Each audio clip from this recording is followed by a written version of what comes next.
toke Enua no puai kura.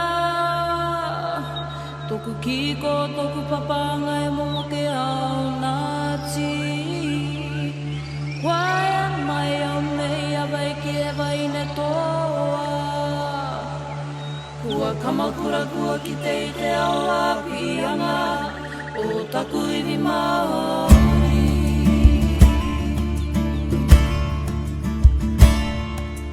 Mei te ua te i tupa ki te Enua tuku i atu puanga nā tura.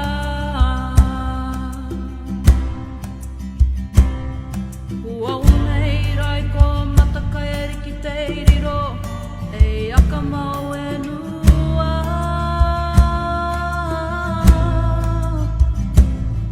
Me ka ui mai ko e ki aku. E a te manga o taku matakei nanga. Ka pau atu au e tuke tuke mirioni. Nereira. Rimatara ku marapia takataka ka iro eke ki te tai poke tarua. Poke mei ka ki te kuru papa a kari niu to tire mui kawana e vai atura kuami te Enua E toke toke Enua o kia. Kuia ki te mura ka uero ki te rangi. Makenu te one kia vai ki. Makenu kenu kua toro e oranga. Te moana e tōna ki katoa. E inga ki i tō matakenanga. Te moa te Enua. E te aki i tō waikwa.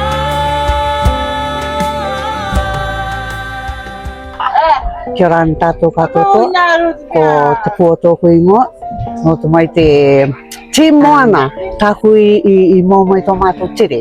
Puma ana te ngākau i te ahonoanga te iti tangata i te maha ora ora. Api mai mātou i te rātou anga. Irina ki rātou i te moana e te ngā i tanutanu e anga i a rātou te viriviri ki te pare e oho e amanimuni nā rātou. Mataora, very lucky mātou i kua tai mai mātou ki runga i tō rātou Enua e kua akari mai tā rātou ahonoanga ma te meitagi, ma te maru e te uki nei mātou e marumaroa te akaruki nei mātou te Enua me te tai pārata i tō te Enua kari kitanga i ake. Hara ngā ue, ko te pārata i tō tātātou i ki te taimi mua, te ngarongaro nei i te ara kapiti nei te iti tangata i te haruaru i tō rātou Enua kia. Ai te ite o mi te era e nui te tūrusi te ta e o pākau tuke o aturai. Ha? Me taki.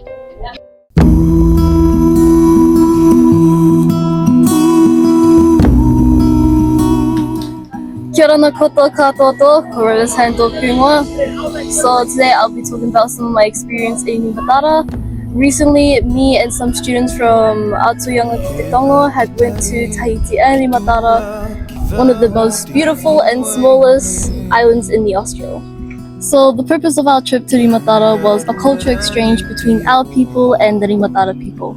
We also had learned a little bit about the climate change in Rimatara and how it was compared to Rurutu. And in Rimatara, I also learned that before that the sea level rises had been really bad in Rimatara, and it had stopped most of the fishermen from fishing because of how much the tides had changed over in Rimatara.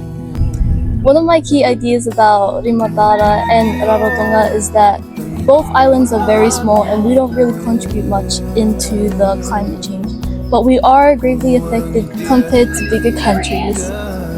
Our trip to Rimatara was a real success, and I'm very happy to be one of the participants to go to Rimatara, because there's not much of a chance that everyone gets to go to Rimatara and experience such a beautiful island with lots of culture and traditional people. The people are so nice and friendly. I would like to give a big thank you to Auntie Jackie and Uncle Dana for giving me this opportunity to go to Rimatara and experience such a beautiful culture and traditional people. I would also like to give a big thank you to our sponsors and our supporters that have supported us onto this journey and on our trip to Rimatara. I would also like to say that our trips to overseas like Rimatara or Aitutaki or any other trip, they're not just vacation or just a holiday.